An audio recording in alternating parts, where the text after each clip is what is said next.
Salah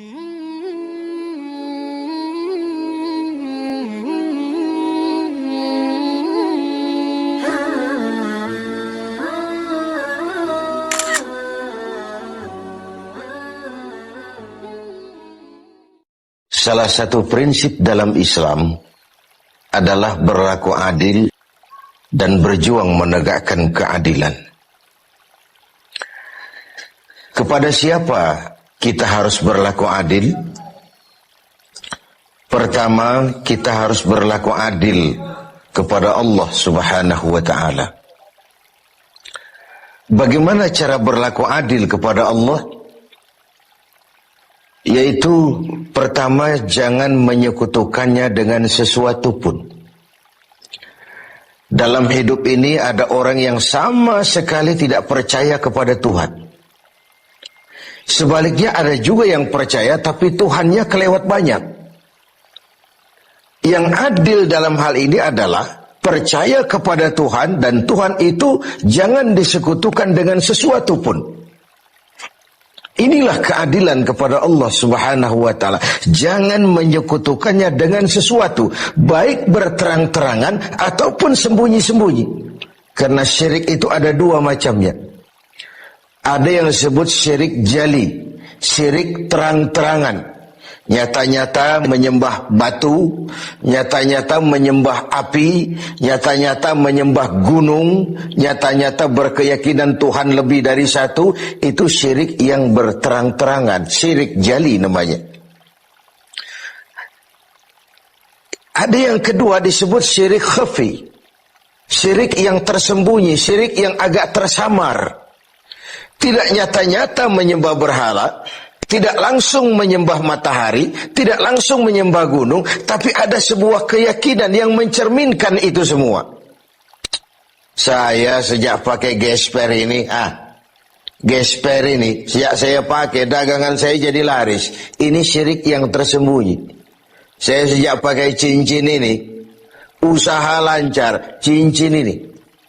Ini sejak ada perkutut ini di rumah, objek lancar betul, perkutut. Ini pun syirik namanya, syirik yang tersembunyi. Jangan menyekutukan Allah dengan sesuatu, baik yang berterus terang maupun yang tersamar. Kemudian yang kedua, adil kepada Allah adalah tidak menyembah kecuali hanya kepadanya. Karena ketika kita berkeyakinan tidak ada Tuhan selain Allah, saya tidak akan menyembah kecuali hanya kepada Allah, dalam ucapan dan juga dalam perbuatan. Kita tahu mudah menjadi hamba Allah dalam ucapan, tapi tidak mudah membuktikannya dalam perbuatan. Saya hamba Allah, kata saya. Apakah Allah mengakui saya sebagai hambanya? Itu yang saya belum tahu. Karena berapa banyak orang mulutnya berkata saya hamba Allah, perbuatannya membuktikan dia hamba dunia, hamba harta, budak nafsu, hamba jabatan. Tidak sesuai antara ucapan dan perbuatannya. Kalau adillah kita kepada Allah, pertama, jangan sekutukan dia dengan sesuatu. Yang kedua, jangan menyembah kecuali hanya kepadanya. Setelah berlaku adil kepada Allah, maka yang kedua, kita harus berlaku adil kepada sesama. Sesama manusia, baik dia muslim maupun dia non-muslim. Karena Islam adalah rahmatan lil alamin. Jangankan lagi dia manusia walaupun berbeda agama.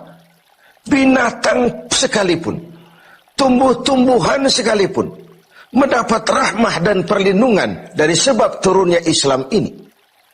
Jadi perbedaan agama bukanlah alasan untuk bertolak belakang.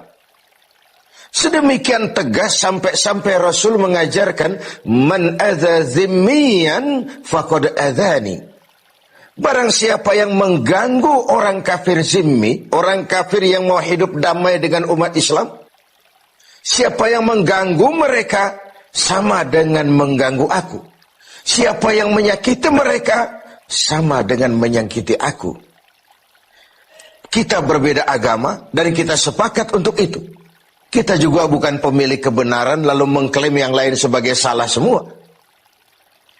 Sah saja orang berkeyakinan cuma agama yang benar, tapi tidak otomatis dengan seiring itu lalu dia menghina yang lain. Menghina itu sama dengan menghina Rasul. Oleh karenanya, kepada non-muslim kita harus berlaku adil. Kalau mendengar syariat Islam, sementara ini kan kita seperti mendengar suara petir, melihat monster. Yang terbayang itu pancung, gantung, rajam, tanpa kita melihat hukum kausalnya, sebab akibatnya. Padahal watak syariat Islam itu, barangkali itulah yang kita dambakan selama ini. Kenapa? Pertama, syariat Islam itu al-musawat bainan nas fi takalifil ahkam. Semua orang sama dalam berhadapan dengan hukum. Bukankah ini masyarakat yang kita dambakan? Bukankah ini masyarakat yang mau kita bangun? Di mana tidak ada warga negara kelas 1, di mana hukum berlaku secara sama, di mana tidak ada warga negara istimewa, di mana hukum tidak berjalan seperti pisau, tajam ke bawah tapi tumpul ke atas. Syariat Islam memandang semua sama di depan hukum. Dan sejarah membuktikan itu. Bagaimana seorang Ali bin Abi Thalib ketika menjadi khalifah, berperkara dengan seorang Nasrani, dan Imam Ali kalah di pengadilan Islam. Seorang khalifah berperkara dengan seorang Nasrani dan kalah di pengadilan Islam. Itulah syariat. Seorang gubernur, Amr bin As, kalah di pengadilan berperkara dengan seorang Yahudi. Ini semua potret bahwa di depan syariat semua orang sama dalam berhadapan dengan hukum. Yang kedua, watak syariat itu at-tadrij fit tashri'. Ada tahapan dalam melaksanakan syariah itu. Ada tahapan. Ada etapa yang harus ditempuh. Kalau tercukupi itu, terlaksanalah syariat. Mula-mula tentang minuman keras, Quran cuma memberikan warning. Minuman keras ada manfaatnya, ada bahayanya, tapi bahayanya lebih besar dari manfaatnya. Kemudian turun lagi yang kedua, la taqrabus salata wa antum sukara. Jangan dekati solat kalau kamu mabuk. Setelah kondisi sosialnya siap, masyarakat sudah tidak kaget lagi, baru turun vonis. Arak, minuman keras, judi, najis, kotor, perbuatan setan, jauhi kalau kamu mau jadi orang yang beruntung. Itu yang disebut at-tadrij, ada tahapan. Lalu yang ketiga, taklilut takalif, adamul haraj, menyedikitkan beban. Kalau kemampuan melaksanakan suatu perintah berkurang, tekanan perintah pun menurun. Puasa yang sedang kita kerjakan ini hanya bagi yang cukup syarat. Berkurang syarat, berkurang juga tekanan perintah. Dia sudah balik, dia berakal sehat, dia mampu berpuasa. Cukup syarat, dia wajib melaksanakan puasa. Kurang syarat, tidak wajib melaksanakan puasa. Sholat wajib berdiri. Kalau mampu, tidak mampu berdiri, ya duduk. Tidak bisa berduduk, berbaring. Tidak bisa pakai berbaring, pakai isyarat. Laksanakan sesuai dengan kemampuan. Inilah rahmatnya syariat Islam itu. Jadi saya kembali bahwa berlaku adil kepada sesama, pertama kepada muslim, yang kedua kepada non-muslim. Demikian tinggi nilai keadilan itu dijunjung sampai ayat Quran menyatakan, la yajrimannakum syana'anu qaumin alla ta'dilu. Janganlah kebencianmu kepada sekelompok orang menyebabkan kamu berlaku tidak adil. Tegakkan keadilan walaupun kepada orang yang paling kita benci.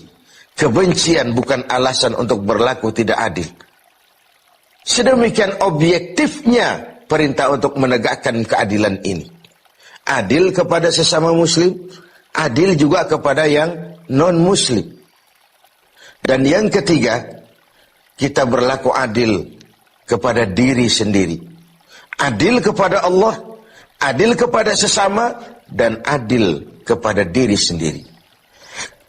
Tubuh kita secara keseluruhan ibarat sebuah kerajaan. Segala sesuatu di tubuh ini pun ada haknya. Mata ini ada haknya untuk tidur. Berjaga saja siang malam tidak pernah tidur-tidur, itu mengurangi hak mata dan itu zalim. Perut ini ada haknya untuk makan, untuk diisi, untuk juga beristirahat.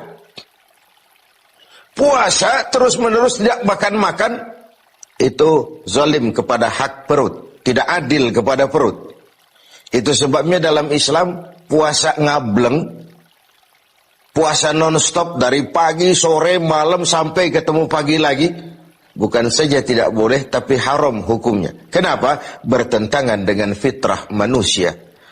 Pada sisi lain kita sudah berlaku adil, tidak adil terhadap perut kita.